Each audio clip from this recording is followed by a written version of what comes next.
Welcome back, everybody, to Ravenstar's Witching Hour. I'm your host, Solaris BlueRaven. My wonderful guests this evening are Sarah Adams and Tajinder Gill, and it's just wonderful to have both of you on. I understand, Sarah, you have to leave in about 10, 15 minutes here, so let everybody know how to get in touch with you if they want to reach out with you for any type of work that you're doing, or what's the best way to do that?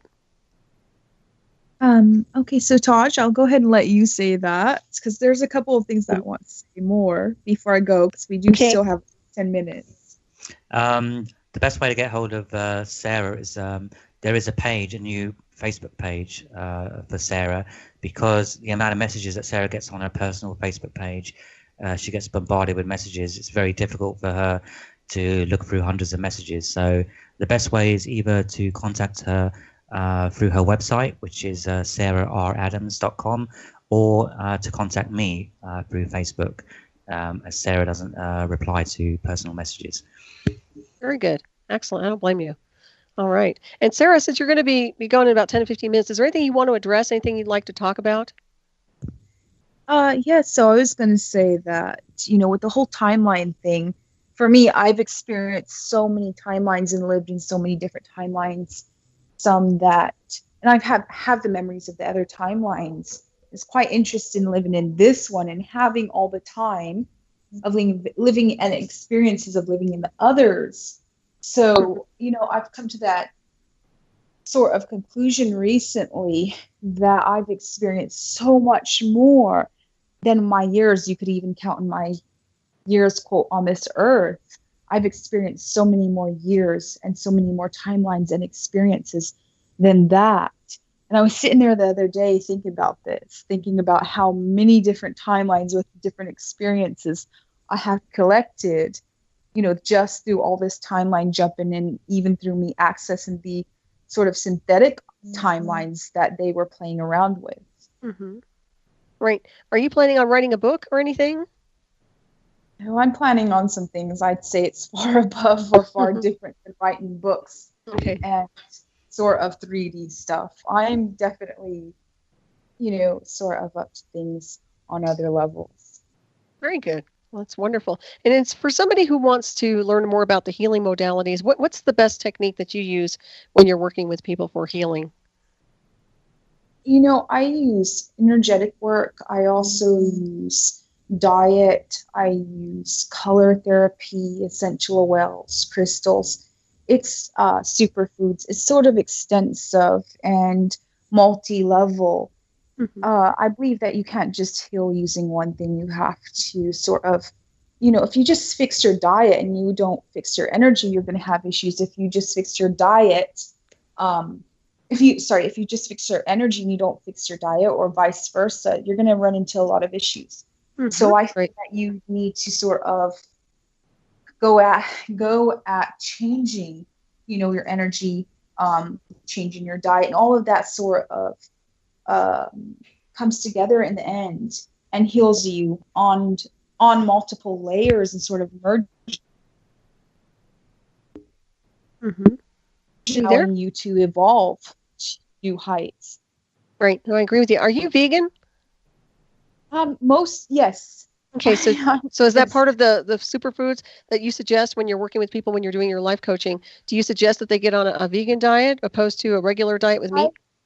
Okay, so what I do take into effect is the blood type diet. That's the diet that I mostly follow. Mm-hmm. I have been vegan for most of my life. Okay. So I do use intuition and the blood type diet. I think everybody is very, very different, and it's kind of dangerous to merge a diet or put one diet for everybody. Mm-hmm.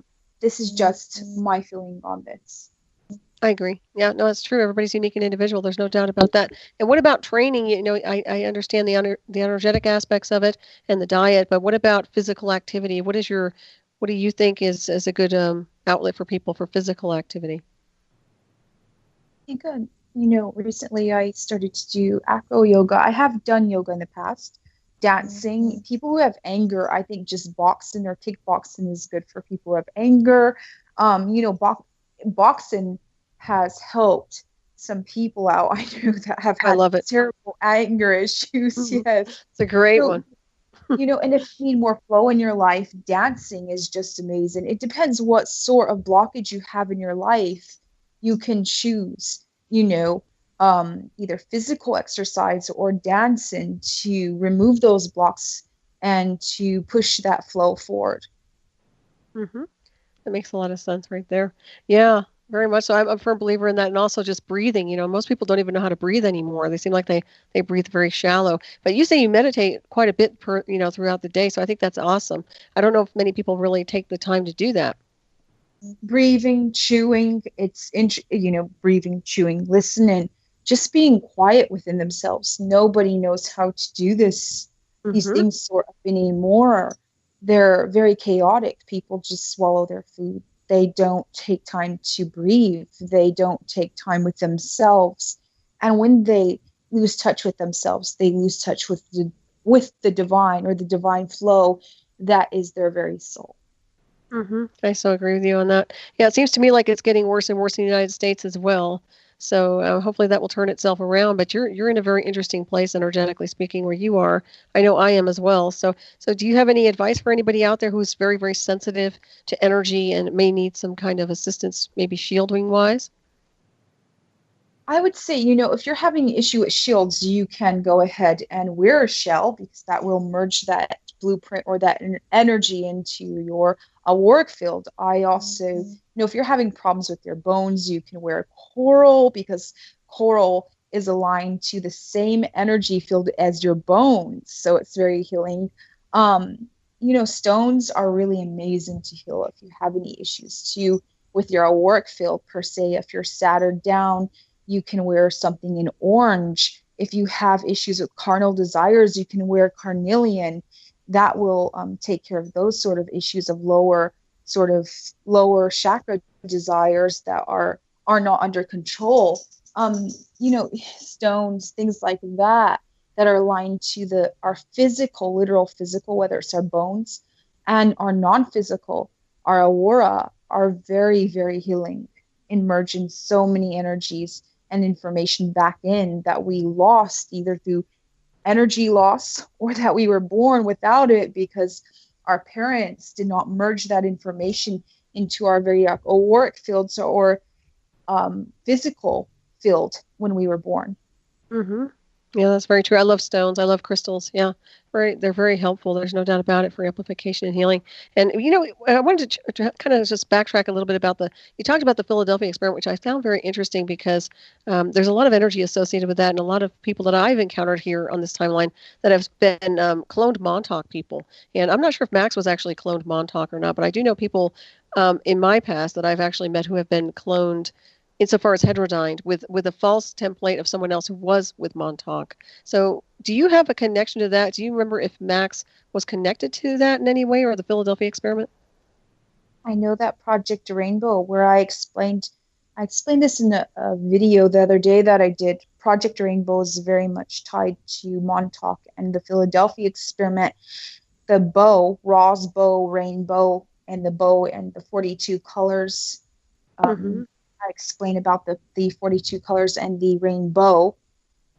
Again, how there's this movie called The Immortals, and in there it's encoded how they get the power of the rainbow or light technology. They achieve light technology. They then use that light technology to access the realms, including the lower realms.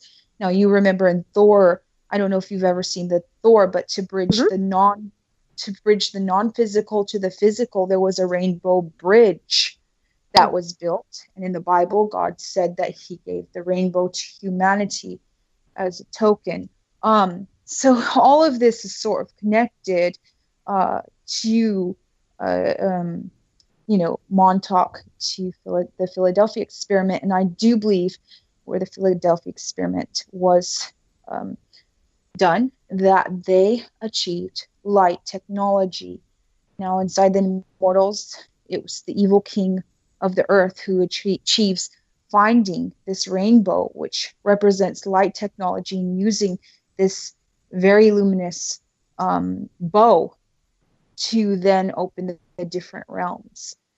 So sometimes I think people think they're clones or so on, but it's almost overlaps the multiverses or the different dimensions. So I've noticed this, you have people from I've found different versions of the same person, around the world. I kept running into different versions, and they weren't clones. They were just because of the fact that the universe was sort of leaking through, the different timelines were leaking through.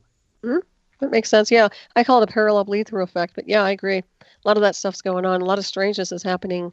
There's no doubt about that one. And I know that Taj touched a little bit on the CERN, and I agree. I think CERN has been causing some auspicious activity when it comes down to what's going on with our world and how energies are getting hijacked and frequencies. And you're probably tuned into that a little bit, right? Yes, I keep an eye on what happens in the timelines and what happens in the other realms. That's what I mostly do. I would say that CERN is almost like a parasite to the consciousness here on Earth. It's a parasitic to the Earth itself, as it's against the flow of things, as it's forcing its own sort of imprint on humanity and on timelines and on the Earth. So I do consider that technology to sort of be an abomination to everything that the universe is and everything that the divine is. Yeah, that makes sense. Well, it is kind of like a synthetic time dilation to some degree. In my opinion, it's like it's like synthetic wormholes, or synthetic black hole activity. It's just the same thing in my opinion. I think it can get out of control big time if they don't keep an eye on it. There's no doubt. So what do you see down the road for humanity the next maybe year? Do you get any impressions, any type of prophetic visions at all?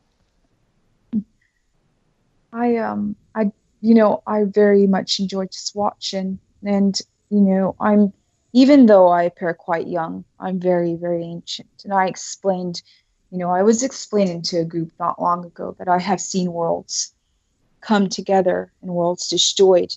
The worlds that got destroyed were those who forgot their nobility, their dignity, those who forgot each other in the end, forgot their souls, and who forgot the divine flow of everything, who worked against that flow. Those are the worlds that I've seen destroyed. And I do hope that humanity chooses a better path in the future than they're choosing now, because I see the same destruction happening now that I have seen in other worlds. And worlds that flourish are those who understand that everybody on that world must work together. Everybody must achieve evolution within themselves. They must work for the evolution of others and themselves, rather than a small group, harbor all of the riches, harbor all the information, and suppress the masses. This is destruction even to those who do such things, that think that they can, sort of survive all of this. They will not. I agree. I totally agree on that. You almost sound like you have a Scottish accent to me. I don't know if people tell you that or not. Do you get that, Taj? Can you hear it or no? I can't hear. I can't really describe Sarah's accent, I guess. Okay, it's kind of almost Scottish, and I don't think it's British. It's got like a Scottish kind of, I don't know. It's different. Yeah. I don't know if you get that. I was just noticing, but it's a nice accent, whatever it is. So it's your unique voice. It's your unique voice, but I know you probably have to leave right now. I just want to thank you so much for joining us tonight, and I hope to have you back at some point in the continuum. So don't be a stranger here. And once again, if anybody wants to contact you, they can reach out to you on your website, right, Taj? Yeah. Okay. You can reach out to Sarah on sarahradams.com. There's a lot of information on there about her work and how to book her. And also, Sarah will be working on her blog. I've been reminding her continuously to do her blog. But there will be a blog on there as well. You're a good manager, Taj. I tell you what, you're hired. Thing is, Sarah posts a lot of stuff on Facebook, but I prefer if she did like a blog, because the amount of information she posts on Facebook, you have to scroll through I don't know how many pages to see a lot of her posts. But yeah, there will be a blog. I'm just killing time until I'm on Earth right now to kill time for now, just a little bit longer. And I'm just sort of, it's funny because I've sort of amused myself a bit on here for the time being. That's it. Yes.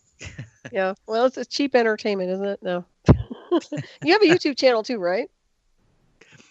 Or no? Taj does. Okay, all right. I was thinking you had a YouTube channel as well. Okay. No. Yeah, most of Sarah's stuff is posted on my YouTube channel on Taj Investigates. Excellent. So all of our shows and Sarah's live streams are on my channel. Perfect. Excellent. All right. Well, I'll let you go, Sarah. I know that you probably have to go. Unless you want to hang out, you're more than welcome to. But I thought you had to leave pretty soon, so I just want to make sure. I do. I planned on only doing an hour, and I let Taj know that 'cause I kind of want to get some rest this evening. Okay. I've had quite interesting sort of time with all my friends visiting, and it's just been kind of, very, very busy. So I thought this evening I'd get a bit of early rest. Well, that's wonderful. Well, you have a wonderful evening, and thank you again for joining us tonight. It's been great. Thank you. It was lovely. Thank you for having me on. My pleasure. Take care. All right. Thanks, Sarah. Bye-bye. Bye, guys. You guys have a great rest of this show. Thank you. Okay. Bye-bye. Bye. Well, you make a great manager, Taj. I tell you what, you've got her back. Well, I try. Yeah, I mean, me and Sarah have been working for a while, and I'm sort of, I guess, I'm officially her personal assistant now. So that's wonderful. You're like a manager. Are you kidding? You're like the agent. No, it's good. It's very, very good, and it's wonderful to have her. I have never talked to her before, so it was very nice to have her on to communicate some information. So that's very good. And you both do have a nice chemistry together, energetically speaking. So that works too. Thanks. Yeah, it's great. So what's down the road for you insofar as what you're up to for the next few months? Well, the biggest thing for me is my conference. Mm-hmm. I don't know why I decided to do a conference. I thought I've been in the UK. I've been visiting a lot of like conferences and events. I like connecting with people. It's okay like on Facebook and Skype. I have a lot of friends in the US and all over the world, but I think meeting people face to face is quite important. Because you can connect with people and their energies. And I've met a lot of people when going to conferences and events, especially over the last sort of 3-4 months. And I find it interesting, the talks and the people who attend these conferences are almost just as important as the speakers in a lot of ways, because these are the people who are very similar to me. They're waking up and they want answers. Again, they're on different levels of being awake. They watch YouTube videos, and they watch a lot of blogs and shows and stuff like that.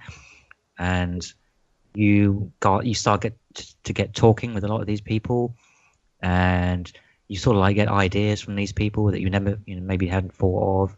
And I thought to myself, it'd be interesting if I hold my own event, and because a lot of the conferences, the speakers, there's a lot of, I don't like to call it fear porn, but there's a lot of like, the world's going to end, the new world order is going to take over, and humanity is doomed, and all this kind of thing. And I don't really like those type of conferences where people speak about, you have no control kind of thing, And I wanted to hold an event which is a bit more, how do I put it? Empowering. A bit more empowering, yeah. So wonderful. I was initially going to do it in July. I had about 5 or 6 speakers, but because of schedules and things, there were at least 3 other conferences within a week or 2 of mine, and some of the speakers who were speaking at my event were also speaking at these events. And I didn't want people to have to make a choice, go to this event or that event. And of course, it would have been difficult to sell tickets if there was loads of other events going on at the same time. So I decided to postpone it until November. And yeah, I spoke to Sarah about it and thought, well, why not make it a bigger event, make it a whole weekend, get more speakers in. So at the moment now it's a Wake-On. It's on November the 11th, so 11/11. Nice. I like that. And also the Sunday as well, so the 12th as well. And I'm looking at your speakers here too. You've got Maria Wheatley. I love her. She's fantastic. Oh yeah, I love Maria. She's cool. Yeah, great people. You've got a great lineup of people here. Boy, if I was in the UK, I'd poke my head in. Looks good. Yeah, it does look good. I tried to bring in a variety of speakers from different backgrounds. So you have people obviously like Sarah. You have people who are experiencers, who are contactees, who are researchers like Maria. people who know about things like the film industry, people who are ex-MI5, ex-MI6, obviously Christine as well, who's worked in Fleet Street, radio, television. We also have Kathy Morgan, who's researched MK Ultra in the UK and believes that she was part of MK Ultra. She's a twin. She has a lot of memories about that from her childhood. Interesting. Wow. So, yeah, and also Thomas Sheridan. Thomas Sheridan's done a lot of research into sort of things like the occult, the Third Reich, and the Nazis, and that type of thing, how that all links in. You have Tony Topping, obviously, who's a UFO experiencer. You have people who've also done a lot of research into 9/11. I mean, Andrew Johnson was quite heavily involved in 9/11, but he's also done research on the secret space program, Mars, the moon landings, and that type of thing. And later on today, I've got Carl James, who's also speaking at my conference. He's on my radio show later on today.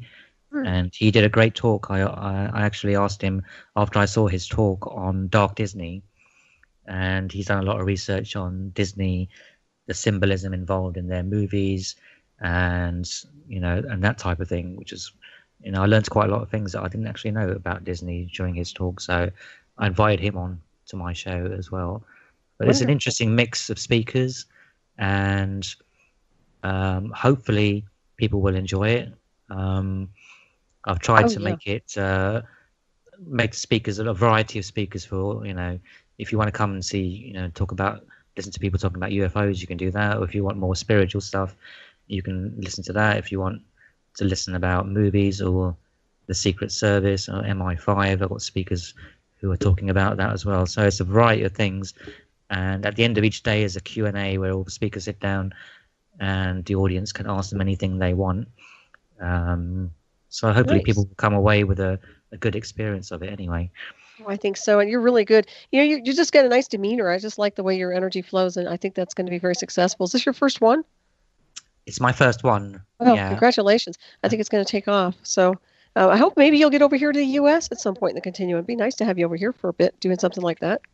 Yeah, there's a few things in the pipeline. I'm not sure yet. I may be moving to the US.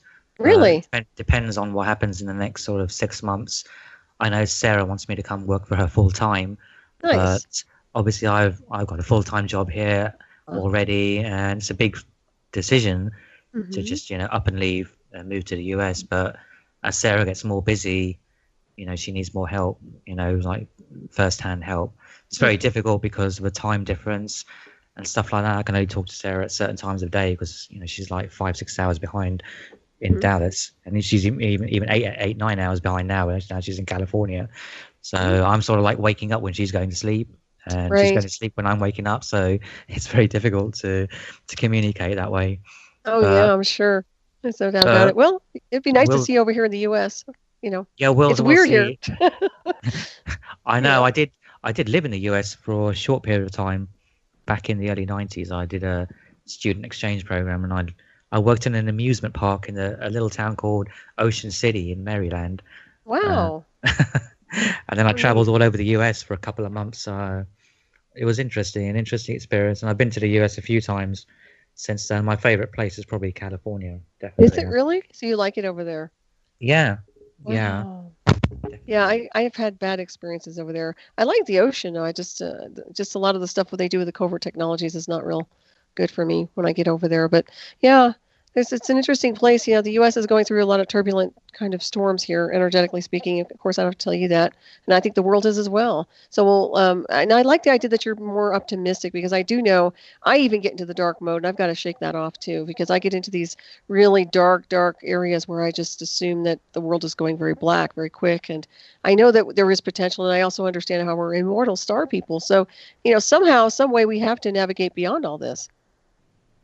Yeah, I agree. I think, on my show, on The Divine Truth, we avoid things like fear porn, politics, and that type of thing. I think there's enough shows out there that sort of address that type of thing. And the whole premise when I started the show was to be a bit more positive, a bit more genuine, authentic, as Sarah says, and not to, spread more fear. I guess, Mhm. because there's enough out there. There's enough fear out there. Oh, there's plenty. Believe me. You can only talk about certain topics so long anyway. That's the way I feel about it. But yeah, I like your show. I've tuned into it and I enjoyed it. And you're a wonderful host. You do a very good job. So yeah, both of you, very good stuff. So yeah, that's excellent. And so, what about you writing books? Are you interested in doing any writing like that? I'm not sure. I'm not sure if anyone would be interested in my story. I don't know. You'd be surprised.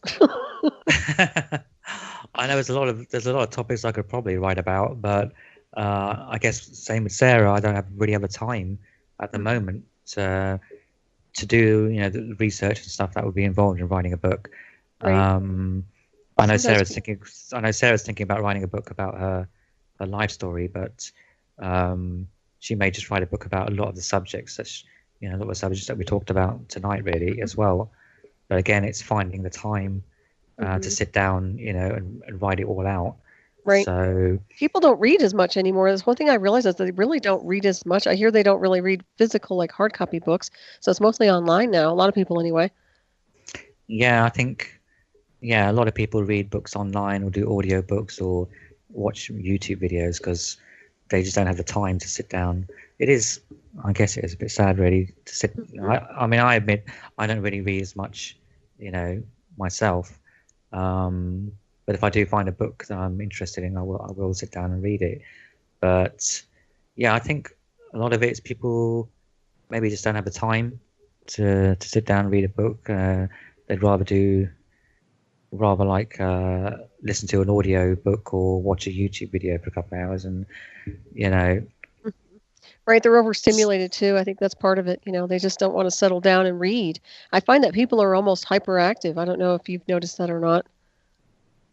I have a bit, yeah. I think a lot of people, I wouldn't say they're hyperactive, but I think there's a lot of people who are, I don't know, lost in a way. It's difficult to explain. I mean, when I go around, I went to a festival yesterday, and I was like sort of sat there, looking at, I like people watching, looking at how people interact with each other. I would say, yeah, there are a lot of lost people out there, but it's a difficult one because I'm sitting there knowing all this stuff and I want to talk about it with people, but when you start talking about aliens and UFOs with people, it's you sort of lose them quite quickly, I think. Yeah, it's like we live in two different worlds. What's really interesting is, and I talk about a breakaway society. I know that people talk about other breakaway societies with the Black Space Program, but I really see that there's a star seed group here that's very advanced in consciousness that has had very unique experiences that is literally broken away from everybody else. So that's what I'm looking at. I'm seeing that, how do you coexist? It's really getting difficult to a point where it's almost like we belong someplace else. And I mentioned that. That's why I talk about off-world, because it just seems like it's just so strange. It's like we are on a foreign planet sometimes. It's just the way people operate. Yeah, I agree. I think a lot of people talk about there'll come an event where I guess sort of the people will turn against us, turn against the awake group, as it were. Mm-hmm.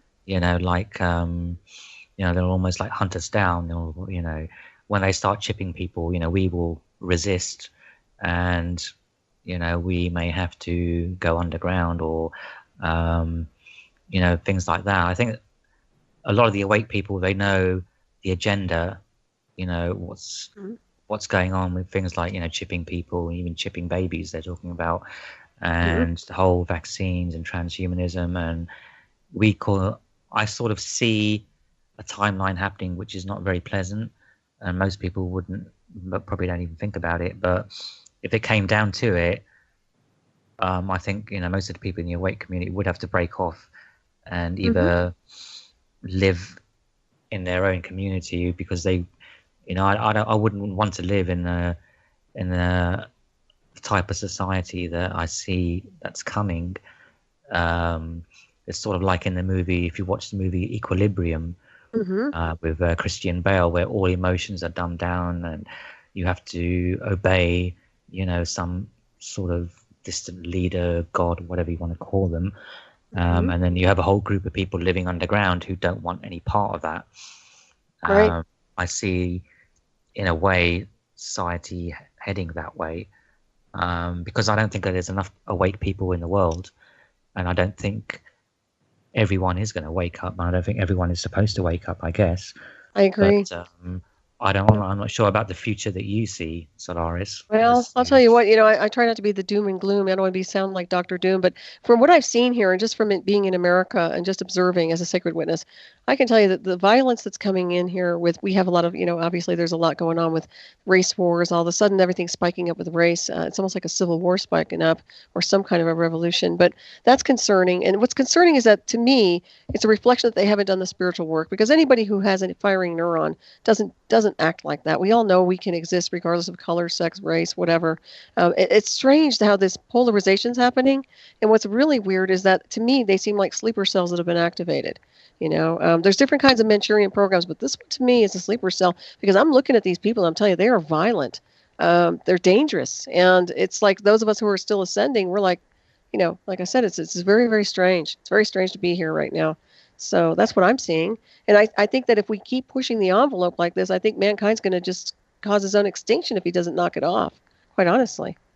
Yeah, I would agree with you. I think a lot of these, I haven't really been, to be honest, I try and avoid a lot of the fear stuff that's been on TV, but I have heard some of the protests and things that have been going on over in the US. And a lot of people don't know that a lot of these protests, they're instigated by people who are paid by the CIA and stuff like that. Right. So they'll cause, there'll be a peaceful protest, and then a few instigators will be put in there who have been paid to basically cause violence and to escalate, the protest to a level where the police will have to get involved, and, people get arrested and hurt and stuff like that. So the protest itself had a good intentions behind it, but it was, taken over by, other forces, so to speak. And I see a lot more of that happening, basically, and getting worse and worse. And it's a difficult one because, how do you stop that? I mean, a lot of people are mind controlled as it is. And I think even a lot of these protests, I don't know if they're being done for the right reasons. I don't even think they know why they're there. We just had another one in Dallas. They're acting up and they're doing something out there. They're protesting, but their protests are not protests, because I consider a protest to be somebody just standing there, maybe with a sign or a candle or something. You know what I mean? But these guys are literally out there yelling and screaming and swearing at each other. They're obviously have some kind of weapons with them, whether it's just urine in a bottle or something else. These guys are acting crazy. That's not a protest. That's violence. So they're promoting violence, in my opinion. It's not fear porn. It's just a matter of seeing it for what it really is. It's situation awareness, So I look at it like that, but I do see it orchestrated. And I think that we have to, in America, we have to be very watchful of it, because it is getting out of control.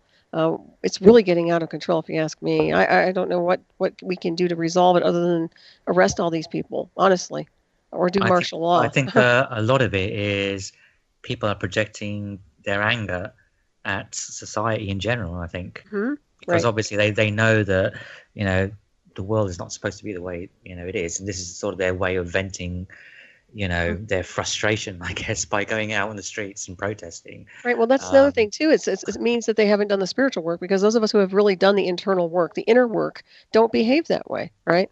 There's a diplomacy involved. There's a certain way to navigate here on this world, in any world. But I don't see them doing it like that. So. Yeah, but I agree. There's some strangeness. No, but you don't get a whole lot of that going on over there in the UK, do you?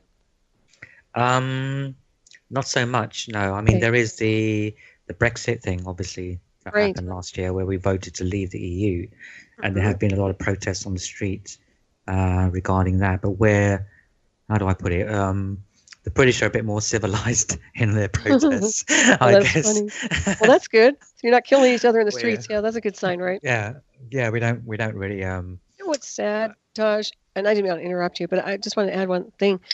These people probably don't realize that they're hurting each other. I wish they would just stop for a second, take themselves out of it and walk away. Because most of the time, if they don't even know each other, what their beliefs are, or whatever, they would talk to each other. They'd probably be in a shop somewhere communicating and laughing. But all of a sudden, there's this polarization, and it bothers me because it wasn't like that before. So it's really unfortunate, because life's so short. You know how precious life is. I mean, look, Max is gone. I can go down a checklist of people who have died over the years that we just, people that were doing a good job here on the timeline. And it's too short to be screwing around with trying to potentially harm people, in my opinion, anyway. I think this is madness. I really do. Yeah, I agree. I mean, it's a difficult one, I guess. What do you do then? If you don't go out and protest, what do you do? How do you, obviously, most people aren't very spiritual. They don't talk to each other so much. You go to a bar or a restaurant, everyone's on their iPhones, and even people who go out together aren't really communicating with each other anymore. I think in a lot of ways, technology has brought us a lot of good things, but it's also how do I put it? Alienated or separated people from each other. And you can have people sat next to each other, they're messaging each other on the phone or messaging friends, rather than just talking to each other. Right. Or looking each other in the eyes. Yeah, there's that window to the world. It's a screen between people now. I agree with you. But, as you were saying, it's diplomacy. It's okay to protest. It's okay to get out there and have your voice heard. But diplomacy is a big deal. And the way you carry yourself and the way you talk and communicate and courtesy goes a long way, and people can agree to disagree. And I think that's what I think is really important. If people can protest, that's fine. But the violence and the anger and the rage and the aggression and the potential harm, that's just wrong. So that's at least what I see. Yeah, I agree with you that. But I think it's a lot of frustration from people, I think, because they don't know what to do other than, go out on the streets and shout about, the wrong that's going on in the world. Right. Angry mobs aren't good. I don't think protests really change anything. That's the thing. People need to realize that going out in the streets and protesting, the government aren't really going to do anything or change their policies just because, a few thousand people, start protesting about it. If you think about it, the big picture, it's not really going to change anything. I think people need to realize that they need to be a bit more proactive. I think about how they can. You see these like online petitions even, like I see them on Facebook all the time, online petitions to stop, there was one recently to stop Trump coming over to the UK and and people and people, create these petitions, but, do they really change anything? I don't think so. They do petitions to change laws about things, but even if you get like 100,000 people sign a petition and yes, the government has to look at it, but will anything change? Probably not. That's the frustration I think that people see, is that they try so many things and nothing ever changes. Right. So that's why I agree with you. It's almost like that's why it's building up into a kind of a revolution, another revolution or a civil war or whatever else it could be. But yeah. Yeah, I agree. I mean, there'll come a point, I think, in the future where people will say, we've just had enough. And I guess in a way they will turn on each other. It's not going to be a pretty picture, that's for sure. But then maybe something might change. And I think it takes, unfortunately, it takes, people dying and a catastrophic sort of event for things to change. Unfortunately, that's the way the world works. I agree. But even with 9/11, I remember when 9/11 happened and the world stopped in the United States for a very short time.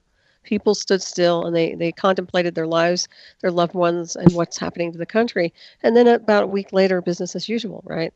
So, and Exactly. some were digging in, some were wondering and questioning, but yeah, that's how it works. It's like they stop for a second and then they just keep going, like they're just desensitized. So it's interesting. Yeah, but even with 9/11, that was all covered up. If they had actually revealed the truth about what really happened, what really happened at 9/11, maybe people would have, been a bit more happy, a bit more.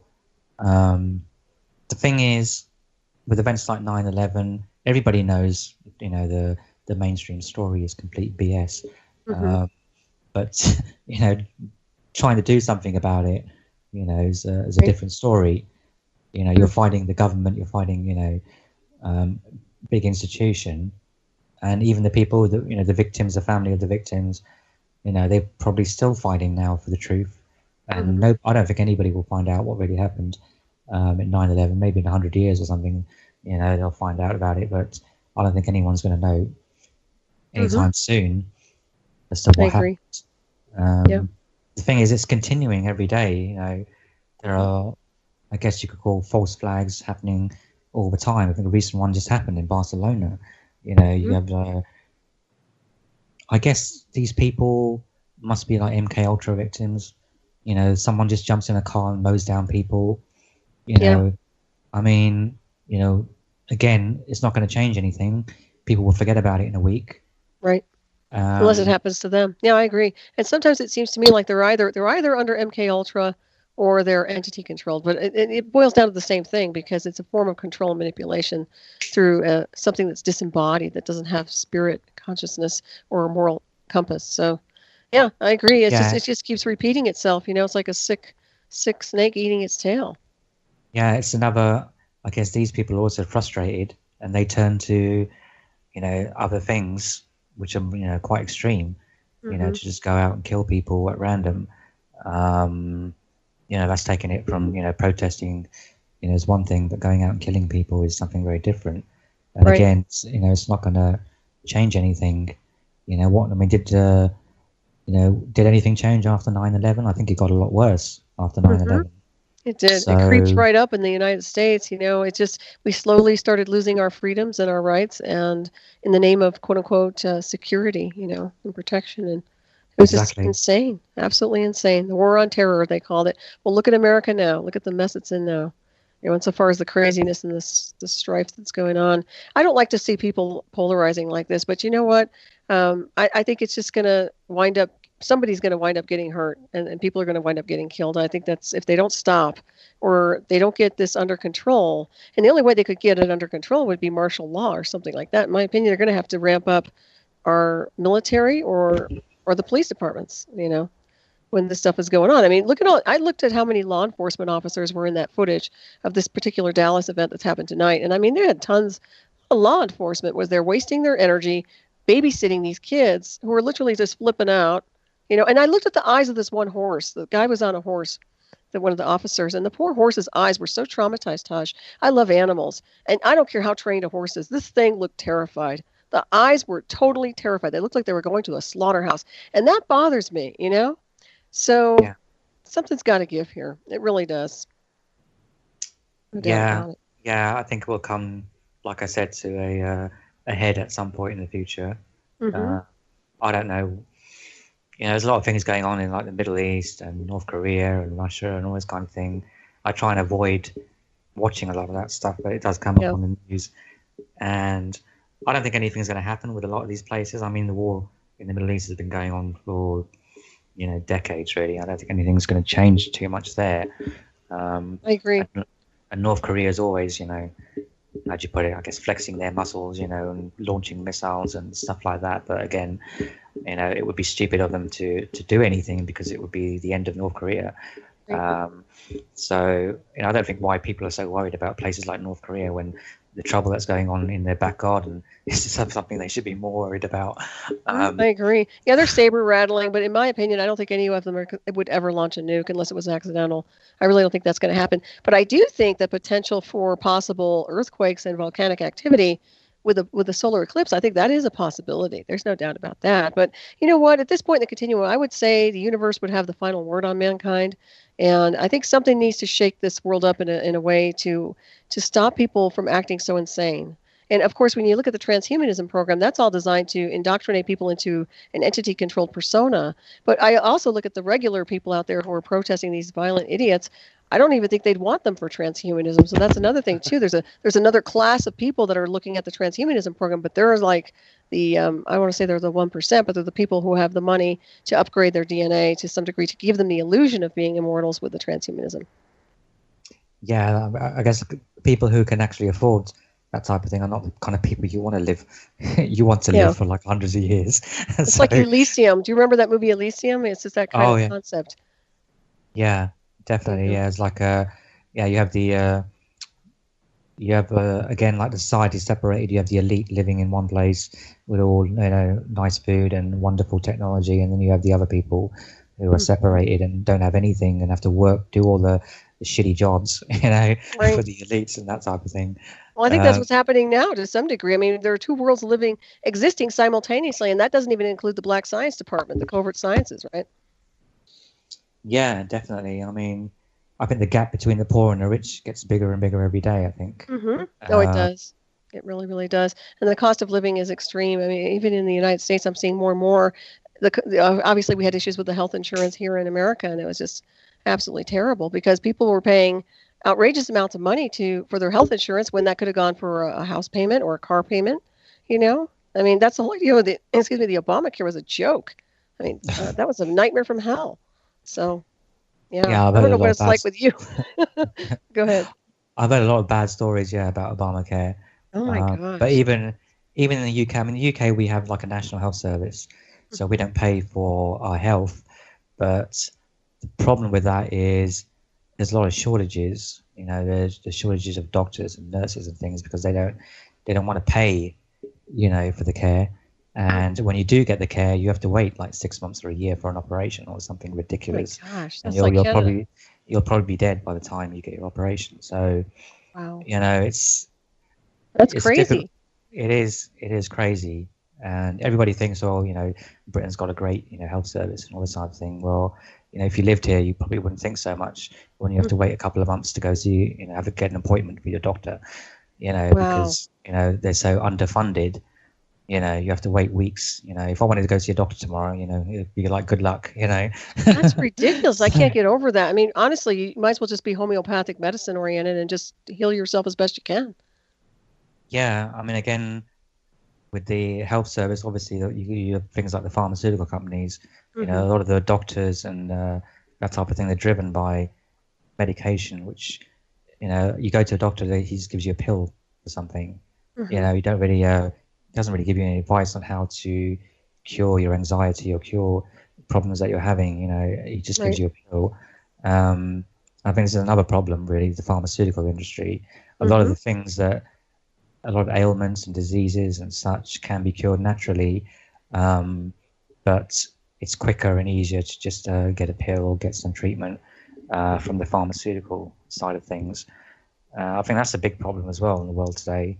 I think probably the pharmaceutical industry is even bigger than the oil industry these days. The amount of money that they make, it is ridiculous that things like they've been researching cancer for like 50 years or something, and they still haven't found a cure, which I find completely ridiculous. Oh, well, look at the Rife medicine. We did have a cure. It's all frequency based. And that's the bottom line. I mean, if you look at the Royal Rife and everything else, I'm a firm believer that we do have a cure insofar as it's all frequency. So if we were using the right frequencies, then we would be able to prevent illness, actually, and cancer and everything else, in my opinion. Yeah, I agree with you. I mean, like Sarah's had a lot of like problems, health problems, and she goes to her doctor, and of course, none of it works.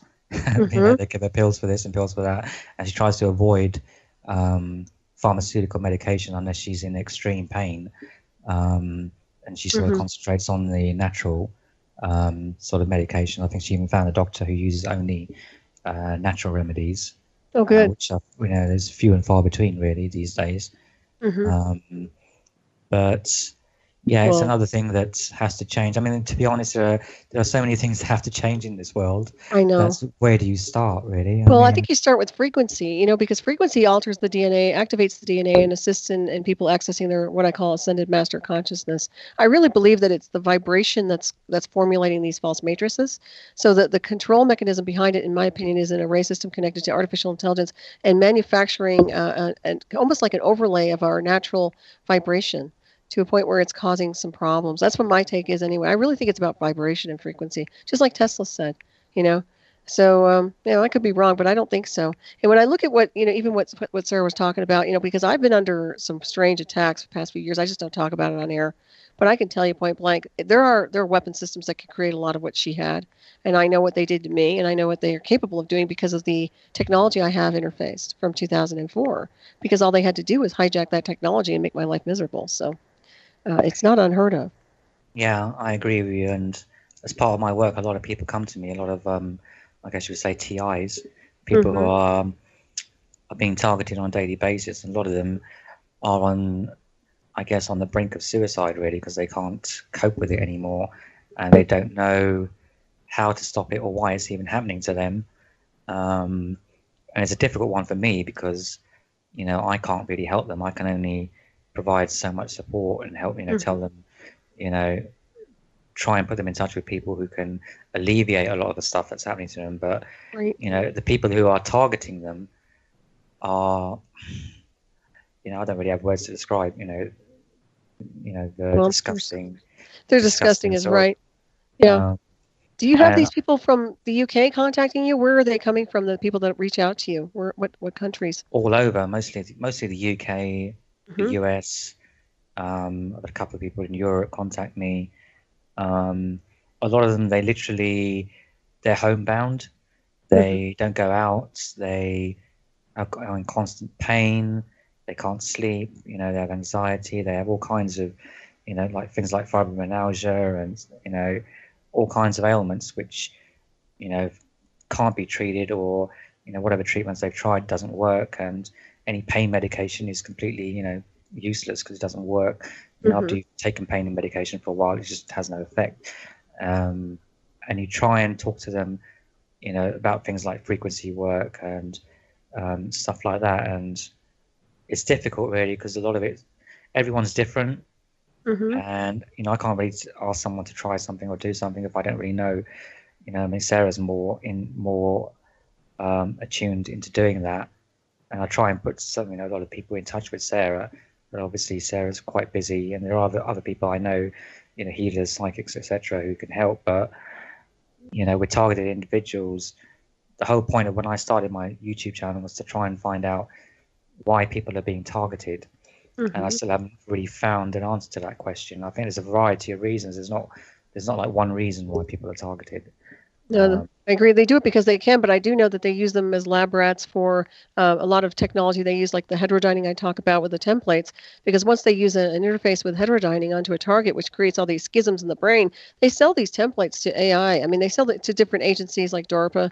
They're using this as a warfare program and also to upgrade their own covert personnel. I'm telling you point blank. I mean, and the synthetic telepathy works. I mean, it's a really good technique, and it's a really good communication system for sci-spy. I'm surprised. I can't imagine MI5 or any of these covert divisions not having access to it, because it works so well. I mean, when you have a clear line between you and your operators and controllers and programmers, and you don't have anybody else interfering, and that's synthetic telepathy. I mean, that's the best communication you could ever have. And I know they're using it because they used it on me, and it works. I mean, it worked really well in 2004 when I was working with it. So, but I will say that it's sad. It's sad that's going on, and it's an epidemic, and it needs to be resolved. And the people that have been targeted need to have restitution for damages. And the people who are doing it need to be prosecuted for war crimes, in my opinion. Yeah, I agree with you. I think we are, everyone, I guess, on the planet is a lab rat to some extent. They test, food on us, they test pharmaceuticals on us, they test, all kinds of things on us every day. I think most people aren't even aware of it.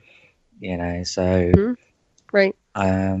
Well, the only reason you would be aware of it, if you were targeted, would be because you're hearing a communication. First of all, mock radio communication or artificial telepathy of some kind. That's a giveaway right there. Or if they're getting targeted with an energy weapon that's, heating up their bodies or causing some real hard issues, or the Morgellons, that's another one. So all these things, and what bothers me the most is that it's so ignored by every government. I mean, they just completely just ignore it because they know they're doing it. So it's terrible. Yeah, I agree with you. I mean, I have a friend of mine who, is quite heavily targeted, and he's tried to go to like doctors and things like that, trying to explain. I mean, he's got scans and things even of like implants, MRI scans and X-rays showing implants inside him, and the doctors don't want to know.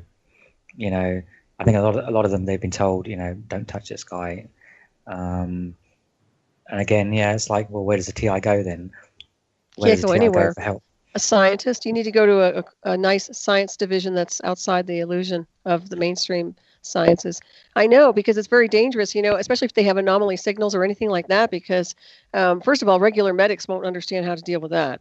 So if they have implants that are signaling or transmitting, it's a different animal. Usually you'll find that, in my opinion, I think that other agencies will get involved. If somebody gets really, really sick where they're really in the ER who's plugged in, I think somebody from the shadow covert intel would probably show up in some form. I can't imagine them just letting the bodies just, expire and not taking the bodies and taking their technology back. So I guess it sort of depends on how much time and money they've invested in that individual. Right. They may have just thought, oh, well, we've got what we need out of that person, so we don't really need them anymore to some extent. Yeah, it's kind of like property of too, and I think that some of the technology, once the technology becomes integrated into the target, you become property of them. That's my opinion. And of course, I don't play that card. Homie doesn't play that game, but I think that's what they're doing. I think that's what they're trying to do, and it has to be resolved. I'm on the front lines of that. I've been on it for a long time, as you probably are aware. So I try to help people as best I can. But it's sad because they are suffering. And I know we're running out of time here. Taj, it's been great to talk to you tonight. You and Sarah have been great. It's so nice. I hope to have you back. And tell everybody again how to listen to your show. Well, obviously, I'm on the same station as you. I'm on Revolution Radio, Studio A, every Sunday evening at 6 p.m. Eastern Time or 11 p.m. UK time. So I'm actually on tonight, tonight at 6 p.m. Wonderful. We'll be listening. And who's your guest again? Today I got Carl James, and we're going to be talking about Disney, nice. Dark Disney, and Stanley Kubrick. Very good. Awesome. I'll have to tune in for sure. I'll be listening. I like your show very much. And of course, people want to access your conference coming up. The best way to do that is on the website. Yeah, if you go to awakon.com, you can, for anyone in the UK, if you want to come to the conference, or if you even want to fly over to the UK, just go to awakon.com. You can buy tickets there. Excellent. Well, thank you so much, Taj. It's been a pleasure. Thank you, everybody, for tuning in. Stay tuned for Shiny Side Out with David Dunger and Mickey coming up next to Sunny on tonight from Down Under, as they always do with their awesome show. And I'm not sure what they're talking about this evening, but it'll be fantastic, so stay tuned. All right. Thank you very much, Taj. Thank you again. Thanks. Bye-bye. Bye.